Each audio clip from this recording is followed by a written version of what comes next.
Hey guys, what's up? Fellow ACO here, and today we're going to discuss a few topics that I think is important for us to hop into um, when it comes to animal control and when it comes to investigations and basically a lot of different things that we do on a day to day basis. So let's hop into it. So the first one is STA: Stop, Think, and Act. So STA. So this came about with some of my deputies. We have a lot of morning briefings. We discuss a lot of different stuff in those morning briefings, and one of the things was investigations, specifically, dogs that were shot by other people or law enforcement or things, and what we needed to do, what evidence we needed to collect for those. And one of the things is I was thinking about kind of how to discuss this and stuff. One of the things that I thought of was STA: Stop, Think, and Act. So let's discuss it. It's first S: Stop. So a lot of times you get a call. You might get called out to a residence after hours. You might get called out to a business or something like that after hours. Um, and you're thinking about what's going on. Your adrenaline's pumping. Or you just left cooking, you're hungry, and you have a lot of things flying through your head at one time. Okay? First part of STA is S: Stop. When you get on scene, just stop for a second. Get your bearings straight, stop what you're doing, and go from there. Okay? So stop everything. Don't just don't get the mindset that I'm going to just hop right into it, head straight into the residence, or I'm going to do this, and this, and then I'm going to get out of here by 4 p.m. or I'm going to get out of here by 7 o'clock tonight. Don't do that. You're going to hurt yourself. You're going to hurt your investigation. You're putting yourself at risk. You're putting others at risk. Don't do that. Stop. Okay? Second point: think. For the stop, think, act. Think. Okay? So you've stopped in your tracks. Now you're thinking, okay, this is a livestock kill investigation. Okay, so what do I need to collect in order for me to have a good solid case, or dog bite case? What do I need to collect to have a good solid case that if this goes to court, everything will be perfect? Okay. So when I arrive on scene, get a call from the local law enforcement agency. Hey, there's a dog bite investigation at blah blah blah blah blah. Okay. Um, so one of the things that when I get there, I stopped. Now I'm thinking of the process. Okay, I'm kind of getting all my paperwork before I get out of my truck. I'm thinking about, okay, what am I going to do? How am I going to handle this? So when I get on my truck, go in, start collecting statements, those type of things, guess what? I'm stopping again and I'm thinking again. Because the reason I'm doing that is I don't want to hurt myself by doing something stupid. Because it's 9 o'clock at night. Don't want to do anything stupid. I want to think about what I'm doing, what evidence I need to collect, what testimony I need, what videos, photographs, those type of things are crucial when it comes to an investigation. How many times have you been out on scene? It's been an after hours call, and you forgot to take a photograph of a dog, or you forgot to collect a statement, or you forgot to get the report number from the local PD on what they have, just in case you need it for your case.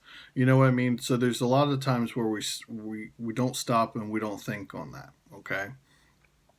So you've stopped, you've thought about it. Now, A, act. It's time to act. So as I've stopped and I think, now I'm going to act. So now I've thought about everything. Guess what? I got all my evidence. I got all of my statements. I've acted on all that testimony. I've issued, based upon the statements and the evidence I've collected so far, guess what? I've issued either a criminal citation or a written warning, depending on what occurred. Okay. Um, been able to think about what I want to accomplish for this case, as far as the evidence and what photos truly do I need versus taking 2,000 photos of the sky. I know that sounds over exaggerated, but guess what? It happens in some cases. So stop, think, act. If you remember, stop, think, act, and you're feeling one of those days, man, I'm getting overwhelmed. I don't know what I'm going to do. Um, just breathe, stop, think, act. All right. That I kind of want to talk about in this video is NACA just released yesterday. Actually, they just released a photo of the big controversy of what color is animal control. Ugh. How many of you have been saying, "Oh, we're blue, we're yellow, we're green, we should be orange, purple, da da da da da." Well, NACA has kind of taken the reins on that as the National Animal Control Association and kind of limited down. And I like their idea. As far as what they've done is they've actually split a copy of that, and so I don't have a photo of that here for you. More towards the end of the video, but they've actually split the line and they have like a greenish type color and a blue color. Okay, and if you notice, these are actually the same colors as what their logo is. But I like the thought about it because, a lot of people are like, oh, blue, oh, that's law enforcement and this is this. Well, guess what? You're an animal control officer, and Officer Paw Patrol said this numerous times, and he said it on his podcast.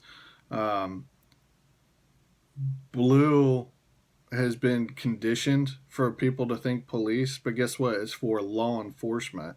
And what do you do on a day to day basis? You enforce ordinances, you enforce state laws, you enforce county ordinances, you enforce all that. So, guess what? You fall in that category of the thin blue line. And this is just my 2 cents on it, guys. You whatever you want to do, it is what it is. But NACA, I think, has nailed it perfectly with the colors that they chose. As far as the blue, maybe if they want to do I think they should definitely leave the blue and maybe add maybe a different color. I really don't care. But I like what they've represented. They have the law enforcement, the non-law enforcement of animal control, and shelter environment. So I really, really like that look. I think it's great. Great job, NACA. I think it's a um, wonderful thing that you're weighing in on the big discussion. There's I belong to multiple Facebook groups of animal control and stuff, and that's always something that pops up as what color are we as far as our flag and this and this and this. Um, I personally back the blue.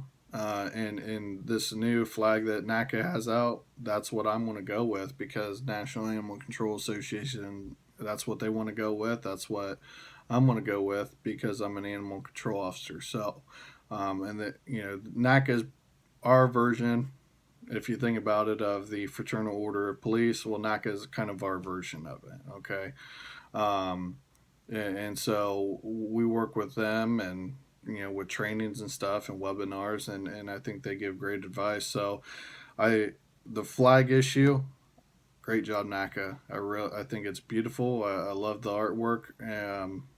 I hope you get some merchandise going with it on there, and so we can have a start a movement of those collars and those type of flags being flown on a lot of ACOs and dog wardens and humane agents and everything else in betweens, residences and so forth. So the flag, if you guys haven't seen it, I posted that onto my Facebook page as well to kind of ask for some opinions.